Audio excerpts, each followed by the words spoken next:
Traffic update as of 5 a.m. PST, August 21st. And what can I say? Erin has passed its closest pass to North Carolina, seen some 40 mile per hour winds on the coast.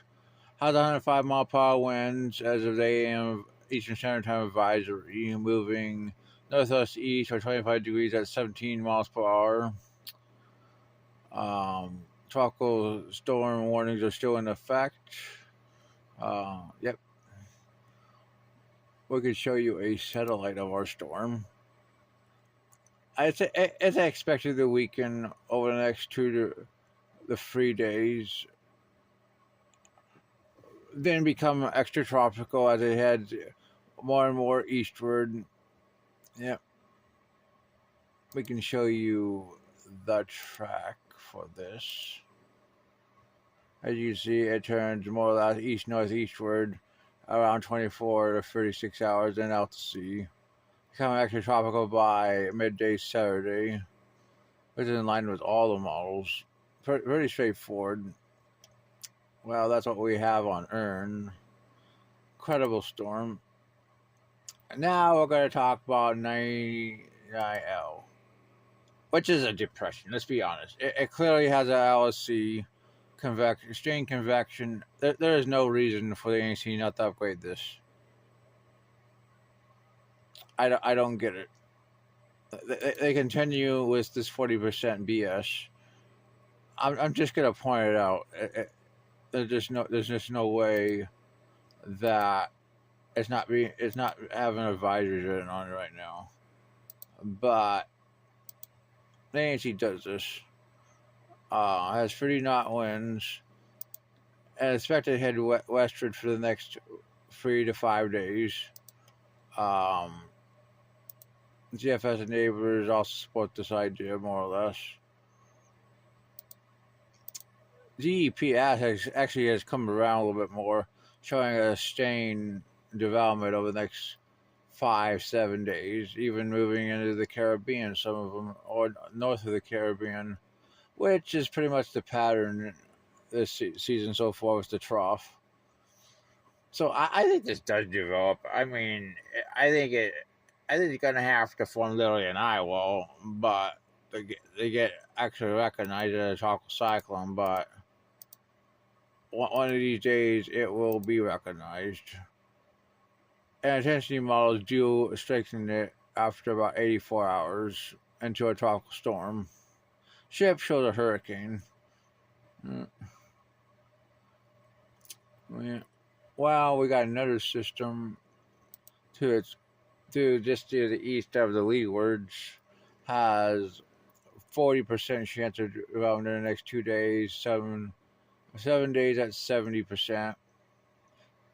And depression is likely to form, but it's going to head north of the Leeward Islands. It's right there. It's becoming lots better organized as of this morning.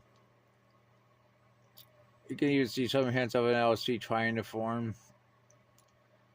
So yeah, I mean, but it's going to be dragged to the north. The GFS is really the biggest model on this system right now. Hers 48 hours. GFS doesn't even show 99, but it does show this. That's very consistent with this. Let's go to 72. 992. Let's look at GFS. Let's look at 700 millibar volt. And you definitely see it right there. That's 72 hours. 96 hours.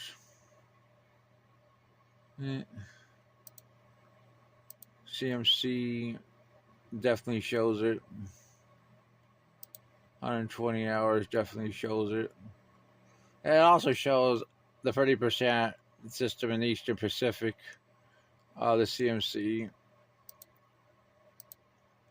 which really isn't shown by the GFS this morning at 120 hours.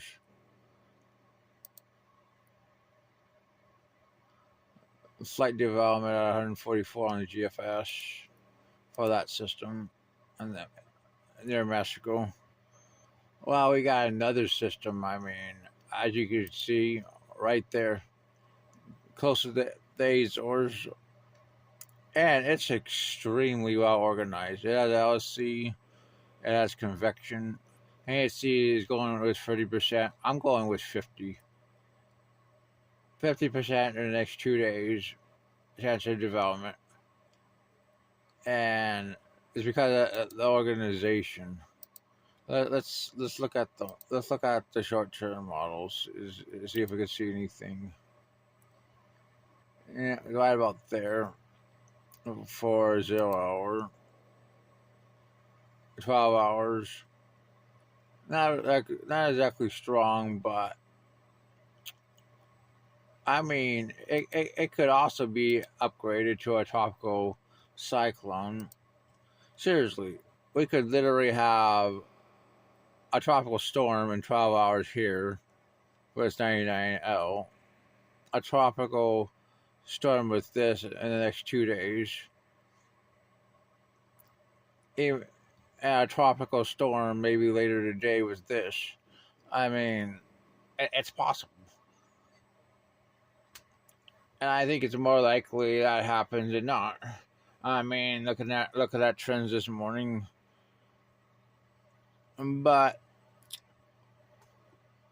we'll see if the ANC does, because they're being really hesitant on a system that is already is probably a borderline tropical storm and it's 99L.